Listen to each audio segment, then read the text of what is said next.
Hi y'all, welcome back to my channel. If you're new here, I'm Miss Espinosa and I teach kindergarten in Texas.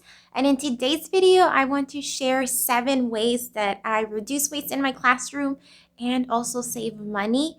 I know that as teachers, we probably spend money out of pocket constantly replacing supplies in our classroom, but hopefully with these 7 things that I'm about to share, it can provide some relief to your wallet and make you think about simple ways to reduce waste in your classroom. So let's get started. The first choice that I want to share about is having communal supplies versus individual student supplies. I've always had communal supplies in my classroom, and that has looked a little bit different from when I was teaching pre-K. And now that I'm teaching kinder, I do have it by tables versus when I was teaching pre-K. I had it in a back counter so the kids could just go get whatever they needed. Versus now that I am in kindergarten, I have communal table supplies at each table. So my students have black bathroom caddies that I bought from Walmart, and inside they have all the supplies they would need if they're doing an independent activity like writing pencils, colored pencils, scissors, and a glue sponge. I don't know about y'all, but last year was the only school year that I did not have communal supplies, and that was only because of the COVID protocols where students had to have individual supplies. And it drove me nuts. There was crayons broken and all over the place. They had their own personal sharpeners too, so their pencils were like this big at the end of the day. They lost their glue caps constantly. They lost their scissors. Like, it was just too much for them. And it was too much for me. Like, it drove me nuts. So I am not a fan of individual supplies. So I really do think it's less wasteful if students have communal supplies that they're sharing, so they're not losing everything. And I think it also just wastes less time in the classroom, so they're not having to get up and go find those supplies. Everything is just ready at their table. With that being said, my second conscientious choice that I make is to recycle my crayons.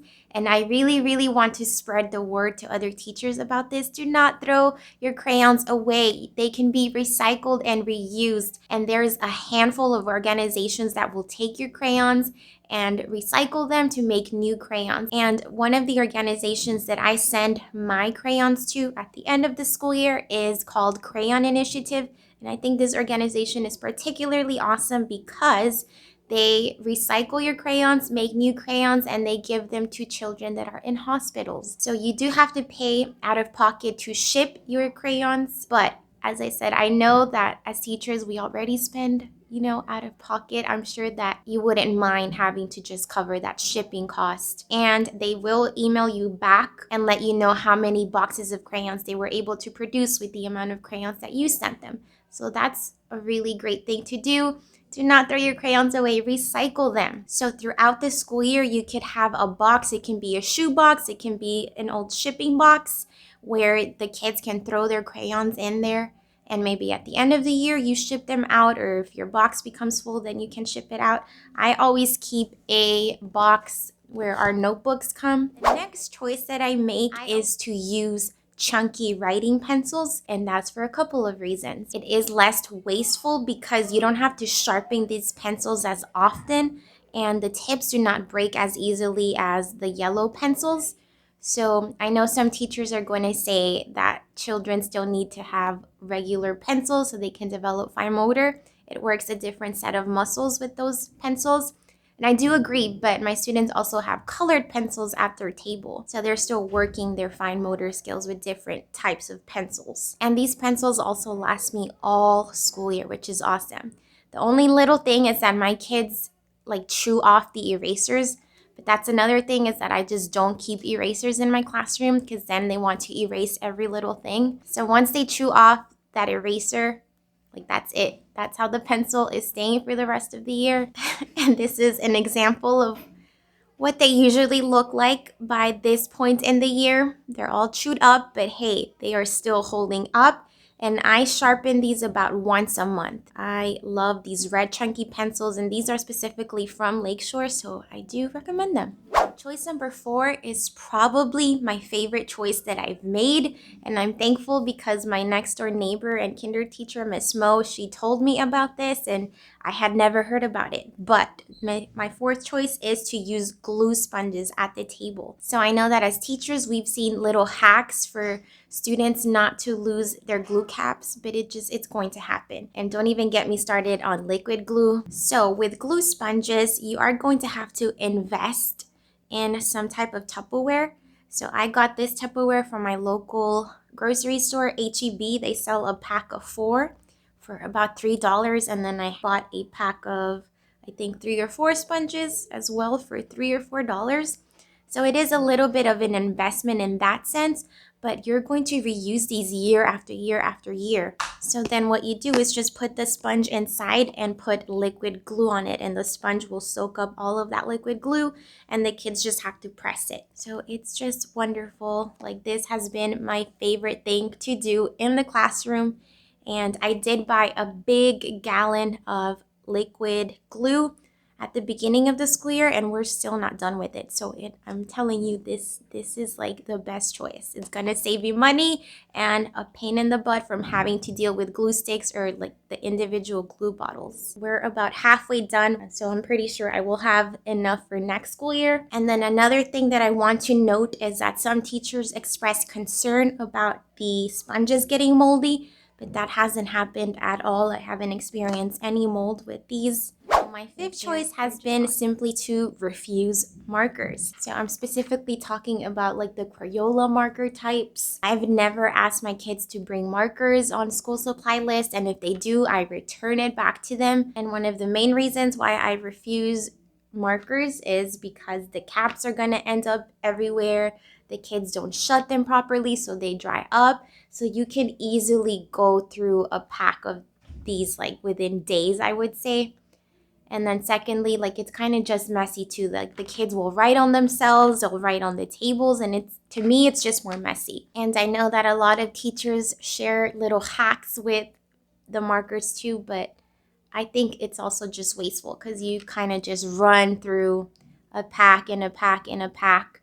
So it's expensive to just keep replacing these, even if it's not your own money, but you're asking the students to bring them. So there's a big misconception too that you can recycle these kinds of markers, but in reality, when you ship them to a recycling facility, what they do is actually incinerate the markers. They don't actually recycle them.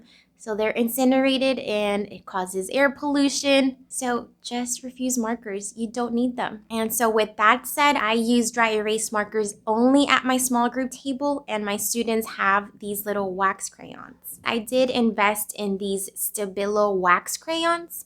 So I call them wet erase crayons because they can write on whiteboard and then just get a wet wipe to wipe it off. And they're incredibly chunky, as you can see. And they are about $4 a piece. So this was just a personal splurge because, again, I just really care about not being wasteful in the classroom. So I decided to purchase these. But you could also ask parents for those $4 to purchase these for your classroom, and they last all school year as well. The only thing is that you do have to buy its own little pencil sharpener.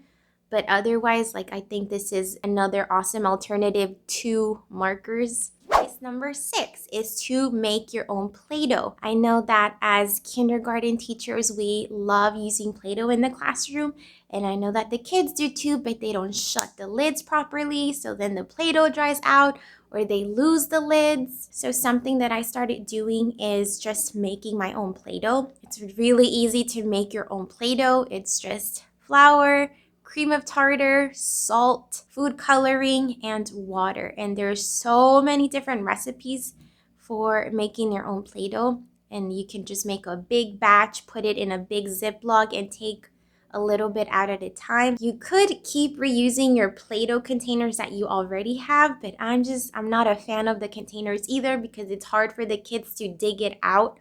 So another thing that I started doing is just using my own snack containers. And I already had these snack containers in my home, but I repurposed them for my Play-Doh containers. And I love that these have latches, so it's just easier for the kids to open and close them.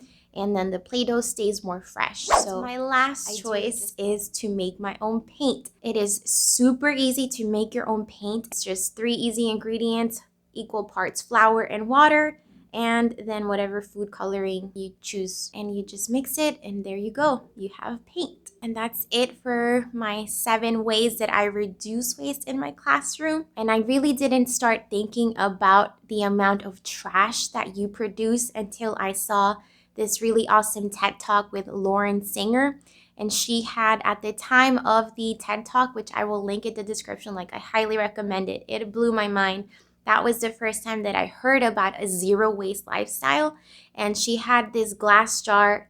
I can't remember like if it was like 3 or 4 years of trash worth in this little jar. And it just blew my mind listening to her story and just how you can really make conscious choices to reduce your waste. So I am by no means like trying to live a zero waste lifestyle.